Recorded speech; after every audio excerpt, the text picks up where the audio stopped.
नमस्कार दोस्तों, मेरा नाम है जयंती झा और आप देख रहे हैं देश नीति। एकनाथ शिंदे के खिलाफ फडणवीस के फरमानों की कतार लगी हुई है, रुकने का नाम नहीं ले रही है। हर वो फैसला जो फडणवीस सरकार ले रही है वो एकनाथ शिंदे के खिलाफ जाता चला जा रहा है। ये मैं इसलिए कह रही हूं दोस्तों क्योंकि इससे पहले एक फैसला लिया जाता है, वो भी एकनाथ शिंदे के खिलाफ होता है, जिसके बाद तो वो बाकायदा बयान दे देते हैं कि मुझे हल्के में मत लेना। लेकिन फिर भी फडणवीस साहब रुकते नहीं हैं और एक बार फिर से एक नया आदेश, एक नया फरमान ले आए जिससे ठेस सिर्फ शिंदे साहब को ही पहुंचेगी। पूरा मामला क्या है बताऊंगी आपको इस खबर में, आखिर तक इस वीडियो को जरूर देखिएगा दोस्तों। महाराष्ट्र वो राज्य जहां माना जा रहा था कि अब आखिरकार सरकार जो है महायुति की, जिसमें बीजेपी है, एनसीपी अजीत पवार है, दूसरी तरफ एकनाथ शिंदे शिवसेना है, ये जितनी भी पार्टियां हैं इनको लेकर बनाया गया गठबंधन जिसका नाम महायुति है, उसके नेतृत्व वाली महाराष्ट्र सरकार स्थिर हो चुकी है और इसको कोई ठेस नहीं पहुंचा सकता। महाविकास आघाड़ी अगर चाहे भी तो भी इसे गिराना नामुमकिन है। लेकिन फडणवीस साहब के एक्शन और फिर एकनाथ शिंदे का रिएक्शन, ऐसा लग रहा है कि एक्शन और रिएक्शन से ही सारी चीजें समझ में आ रही है कि शायद विपक्ष को अपनी मेहनत करने की जरूरत भी ना पड़े दोस्तों। अपने ही दल जो है आपस में इस कदर भिड़े हुए हैं कि फिलहाल के लिए ये कह पाना मुश्किल है कि ये सरकार कितने समय तक चल पाएगी। दोस्तों, महायुति की सरकार जिसमें फडणवीस साहब ने लगातार एकनाथ शिंदे द्वारा लिए गए फैसलों को बदलना शुरू कर दिया था, बीते दिनों पलटना शुरू कर दिया था, उसमें नए बदलाव करने शुरू कर दिए थे, जिसकी वजह से एकनाथ शिंदे नाराज हैं ऐसा बताया जा रहा था। अब एक तरफ पिछले दिनों जो फैसले एकनाथ शिंदे ने लिए उनको पलटा ही जा रहा था, तो एकनाथ शिंदे का बयान सामने आ गया। लेकिन एकनाथ शिंदे के बयान में इतनी नाराजगी जाहिर होते हुए भी देवेंद्र फडणवीस ने एक और आदेश जो है वो दे दिया और इस आदेश से ये जाहिर होता हुआ नजर आ रहा है दोस्तों कि देवेंद्र फडणवीस की जो सरकार है वो सीधा सीधा ठीकरा फोड़ रही है उप मुख्यमंत्री एकनाथ शिंदे पर कि उनके कार्यकाल में जो फैसले लिए गए उसमें भ्रष्टाचार साफ साफ दिखाई पड़ रहा है। अनियमितताएं, एमएसपी के कानून में अनियमितताएं, गड़बड़ियां साफ साफ नजर आ रही है। दरअसल दोस्तों, आपकी स्क्रीन पर इस समय जो खबर है वो कहती है कि 17 फरवरी को एक आदेश जारी किया गया। आदेश में देवेंद्र फडणवीस सरकार ने न्यूनतम समर्थन मूल्य यानी एमएसपी योजनाओं और फसल खरीद के लिए नोडल एजेंसियों के चयन में अनियमितताओं का आरोप लगाया। उन्होंने शिंदे के तमाम आदेशों को रद्द करते हुए इस संबंध में एक व्यापक नीति तैयार करने के लिए पैनल तक गठन कर डाला, यानी बाकायदा एक कमेटी बना दी, एक पैनल बना दिया दोस्तों। इससे पहले एक कमेटी बनाई जाती है महाराष्ट्र में जो फैसले लेती है, उसमें एकनाथ शिंदे को शामिल ना करके बाकी सारे लोग शामिल होते हैं।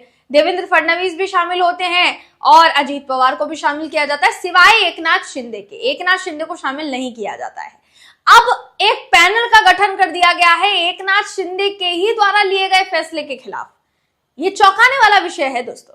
फिलहाल के लिए जो खबर है कहती है कि प्रधानमंत्री अन्नदाता आय संरक्षण अभियान योजना के तहत शिंदे के बतौर सीएम कार्यकाल में कृषि उत्पादों के लिए कुछ मार्केटिंग एजेंसियों की सेवाएं ली गई थी। उनमें काफी अनियमितताएं और रिश्वत मांगने की शिकायतें फडणवीस सरकार को मिली है, कथित शिकायतें। भाजपा के जयकुमार रावल इस पूरे मंत्रालय को संभाल रहे हैं। 6 सदस्यीय समिति इस बारे में बनाई गई है जो कि एजेंसियों की सेवाएं जो है फिलहाल के लिए लेंगी। नए आदेश में क्या कहा गया है जरा इसको सुनिए। नए आदेश में कहा गया है कि एमएसपी के तहत गारंटी मूल्य पर कृषि उत्पाद खरीदते समय कुछ राज्य स्तरीय नोडल एजेंसियों को विभिन्न किसान उत्पादक कंपनियों से खरीद केंद्र शुरू करने के लिए पैसे की मांग करते पाया गया है जो उनके अधिकार क्षेत्र में आती है। यानी कुल मिलाकर कहा जा सकता है कि यह आरोप सीधा सीधा लगाया जा रहा है कि जिन अधिकारियों के क्षेत्र में इस पूरी योजना को लागू किया गया है या जिससे शुरू किया गया उसमें रिश्वत मांगने की जो बातें हैं वो सामने आई है, जो कि कहीं ना कहीं सवालों के घेरे में है कि अगर ऐसा वाकई में हुआ है तो फिर कितने दिन तक एकनाथ शिंदे के साथ देवेंद्र फडणवीस रहेंगे? अब जो उन्होंने फैसले पलटने शुरू किए हैं वो कितने दिनों तक चलेगा? सबसे बड़ा सवाल यहाँ पर यह भी उठता है दोस्तों कि एकनाथ शिंदे इससे पहले ये खुलकर ये कह चुके हैं कि जिस वक्त मैंने फैसला लिया था उस वक्त ऐसा तो नहीं था सिर्फ कि मैंने ही आगे बढ़कर फैसला ले लिया, कदम उठा लिया, मुहर लगा दी। उस समय उप मुख्यमंत्री देवेंद्र फडणवीस थे, उप मुख्यमंत्री अजीत पवार भी थे, उन लोगों के संज्ञान में लाकर ही निर्णय लिया गया था, फैसला लिया गया था। तो मैं इस पूरे मामले की जानकारी लूंगा। कुल मिलाकर उन्होंने ये संकेत देने की कोशिश की कि भाई जब मैंने फैसला लिया तो सिर्फ अकेले ही फैसला नहीं ले लिया, योगदान फडणवीस और पवार का भी उतना ही है जितना मेरा है। तो मेरे ऊपर सारा ठीकरा फोड़ना ये कहां तक सही है? अभी तक तो अपने आक्रामक रूप में आए नहीं है दोस्तों एकनाथ शिंदे, लेकिन जब आएंगे तो क्या क्या होगा महाराष्ट्र में, इस बात की कल्पना भी फिलहाल के लिए नहीं की जा सकती, क्योंकि इससे पहले चेतावनी दे चुके हैं कि मुझे हल्के में मत लेना, मैंने इससे पहले सरकार गिरा दी थी, टांगा पलट दिया था, ये साफ साफ उन्होंने कहा था। तो आदेश जो अब लिया गया है उसमें यह भी कहा गया है कि सभी वजहों को ध्यान में रखते हुए राज्य सरकार ने राज्य में इस योजना को लागू करने के लिए राज्य स्तरीय नोडल संस्थानों को तय करने के लिए एक व्यापक मानदंड कार्य पद्धति अपनाना आवश्यक पाया गया है। महाराष्ट्र के अधिकारियों का कहना है कि यह आदेश पिछली सरकार के दौरान लिए गए फैसलों पर सवाल उठाता है। अधिकारी कह रहे हैं। आगे ये भी कहा गया है कि उस समय शिवसेना नेता अब्दुल सत्तार इस पूरे मंत्रालय का नेतृत्व कर रहे थे। राज्य से अधिक एजेंसियों को नियुक्त करने के लिए NAFED को कई प्रस्ताव भेजे गए थे और बाद में उनमें से कई के खिलाफ पैसे की मांग के आरोप जो है वो सामने आए। सत्तार ने इस संबंध में अभी टिप्पणी करने से इनकार कर दिया है। फिलहाल के लिए सत्तार साहब टिप्पणी नहीं कर रहे हैं। एकनाथ शिंदे साहब भी इस पूरे मामले पर अभी तक तो फिलहाल के लिए कोई टिप्पणी नहीं की है।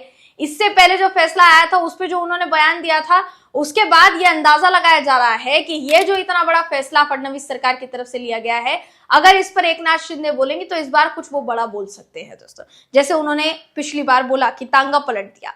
मंत्री रावल का जो अभी फिलहाल के लिए इस पूरे मंत्रालय का या विभाग का नेतृत्व कर रहे हैं, उनका ये कहना है कि इनमें से अधिकांश राज्य स्तरीय एजेंसियां यानी SLAs जो हैं उनके पास ऐसी खरीदारी का कोई अनुभव नहीं है और कुछ अनियमितताएं के मामले भी जो है वो सामने आए हैं। यानी वो साफ साफ ये कह रहे हैं कि ये जितने भी एजेंसियों को ये कार्यभार सौंपा गया है उनमें से कईयों को अनुभव भी नहीं है इस सेक्टर का। नई नई एजेंसीज है और वो ज्यादा रिश्वत मांगने का काम करती है, ज्यादा पैसे लेने का काम करती है। तो ऐसे अधिकारियों के को मंजूरी मिली कैसे? ऐसी एजेंसीज को मंजूरी मिली कैसे? पिछले सरकार में ही ये मंजूरी दी गई थी, ये कहना है दोस्तों रावल साहब का। तो उन्होंने शुरुआत में राज्य में केवल 2 SLAs की बात कही कि शुरुआत में जब सरकार थी तो सिर्फ 2 SLAs थे। MVA सरकार में जब SLAs की बढ़ोतरी करनी शुरू हुई तो ये संख्या 6 तक पहुंची। फिर पिछली सरकार में ये जो संख्या है ये इतनी ज्यादा बढ़ गई है कि चौंकाने वाली है। अब ये संख्या SLAs की 47 बताई जा रही है दोस्तों, और यही माना जा रहा है कि एकनाथ शिंदे के कार्यकाल में ही इन SLAs को मंजूरी जो है यानी इन एजेंसियों को मंजूरी जो है वो मिली है, क्योंकि 47 SLAs का होना, एजेंसियों का होना, ये किसी भी राज्य में सबसे ज्यादा है। यानी आप ये समझ लीजिए कि ये बिचौलिए कंपनी है। अब जाहिर सी बात है कि किसी को कुछ खरीदना होगा और वो जाकर दुकान से ना खरीद के वो किसी मीडिएटर से खरीदता है तो फिर उसको थोड़ा सा ज्यादा ही दाम जो है वो उसका पे करना पड़ेगा। कुल मिलाकर यही कहना है कि यहाँ पर गड़बड़ियां पाई गई हैं और इस पे सुधार करने की बहुत ज्यादा जरूरत है। रावल आगे ये भी कहते हैं कि अनियमितताएं करने वाली एजेंसियों के खिलाफ निश्चित रूप से कार्यवाही की जाएगी। दूसरी तरफ दोस्तों सबसे बड़ी बात यहाँ पर यह है कि फडणवीस का ये जो दूसरा फैसला है इसका आसान शब्दों में अर्थ क्या है? यानी मौजूदा सरकार जिन एजेंसियों के नाम अब तय करेगी, अब जिन एजेंसियों पर मुहर लगाएगी, वही एजेंसियां अगर देखा जाए तो MSP वाली फसलों की खरीद करेंगी। बाकी की तमाम वो एजेंसियां जिनको मंजूरी मिली थी उनकी मंजूरी फिर से रीचेक की जाएगी, फिर से देखा जाएगा कि बराबर है या फिर नहीं है। कुल मिलाकर अब एकनाथ शिंदे पर भरोसा नहीं रहा, ऐसा लग रहा है। देवेंद्र फडणवीस जिस तरीके से आक्रामक नजर आ रहे हैं एकनाथ शिंदे के फैसलों को पलटने के लिए या फिर उनके कार्यकाल में लिए गए फैसलों के खिलाफ जांच के लिए जिस तरीके से वो तत्पर नजर आ रहे हैं दोस्तों, उससे ऐसा लग तो नहीं रहा है कि अब जो थोड़ी बहुत भी संभावना महायुति में ठीक लगाई जा रही थी कि सब कुछ ठीक है, वो थोड़ी बहुत संभावना भी अब खत्म होती हुई नजर आ रही है। आपको क्या लगता है, क्या देवेंद्र फडणवीस के इन तमाम कदमों से एकनाथ शिंदे कोई बड़ा फैसला ले सकते हैं? आपकी राय कमेंट करके हमें जरूर बताइएगा। अगली वीडियो में आपसे फिर मुलाकात होगी, तब तक के लिए नमस्कार।